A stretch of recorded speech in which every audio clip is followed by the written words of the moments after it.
From the Gospels of John and Mark.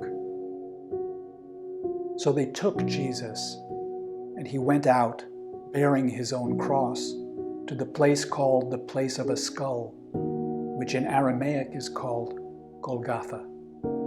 There they crucified him.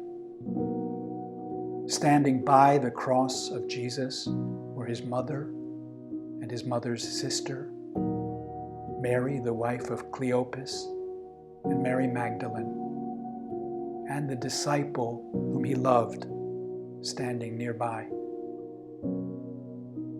After this, Jesus said, "It is finished."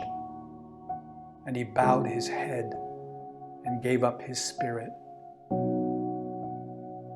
And when the centurion who stood facing him saw that in this way he breathed his last, he said, "Truly, this man was the Son of God." For the purposes of this moment, my name is John. I am the one whom Jesus loved. Oh, I know, I'm not the only one whom Jesus loved. But having known what it's like to be loved by him, having tasted that love, oh, that has become the most important thing about me. It's who I am, the one whom Jesus loved. And I hope you know it's the same for you. But as for that day, that particular Friday, it was a day that was heavy like no day should be. You know, for those of us who knew him, to be with him was to taste real joy. To be with him was to get a glimpse of what life, real life, was like. Nothing but love and nothing but life when you looked into those beautiful eyes.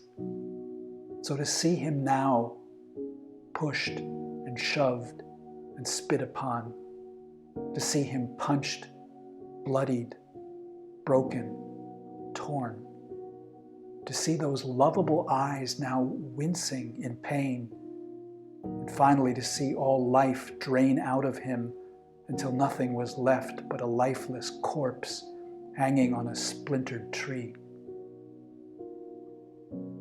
It was a day that was heavy, like no day should be. You know, whatever hope we had had in the world, we had handed it all over to him. And when we were with him, our hope had only grown and grown. Hope for ourselves, hope for our families, hope for our country, hope for our world, hope that we were sure would never end. That's the kind of hope that was bursting in our hearts, all because of him.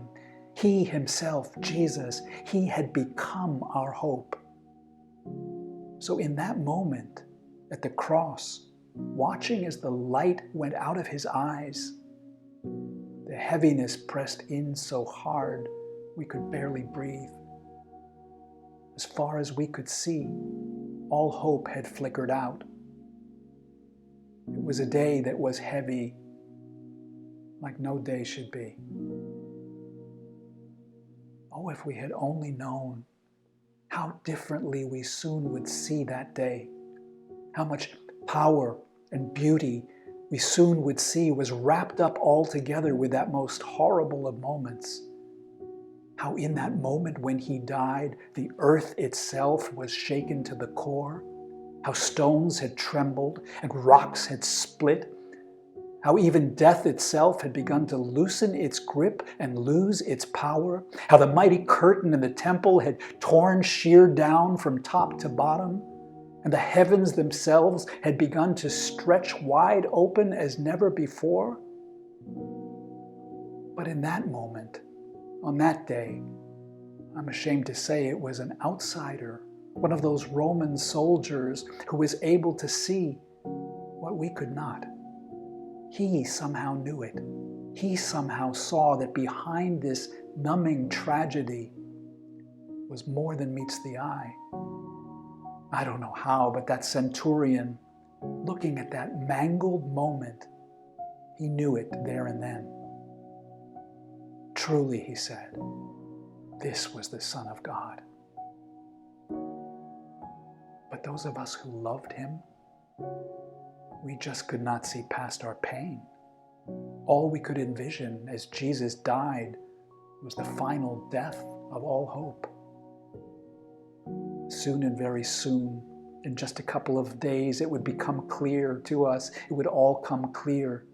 But oh, that Friday, and oh, that longest, darkest Saturday ever. Well, I know it now. I know that God, in all his wisdom, he left us in that longest moment for a reason. There in the dark, we knew and knew for sure that yes, indeed, our hope had died. It really had.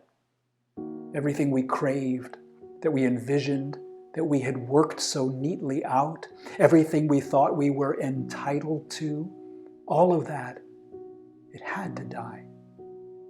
So there on the cross, Jesus did the dying for us. We died with him. And so by God's mercy, did all our human hope. But what was about to come alive, what would burst in 2 days from that grave, oh, that would be an altogether different kind of hope. Real hope, unbreakable hope. Hope in God, unshakable and full and free forever.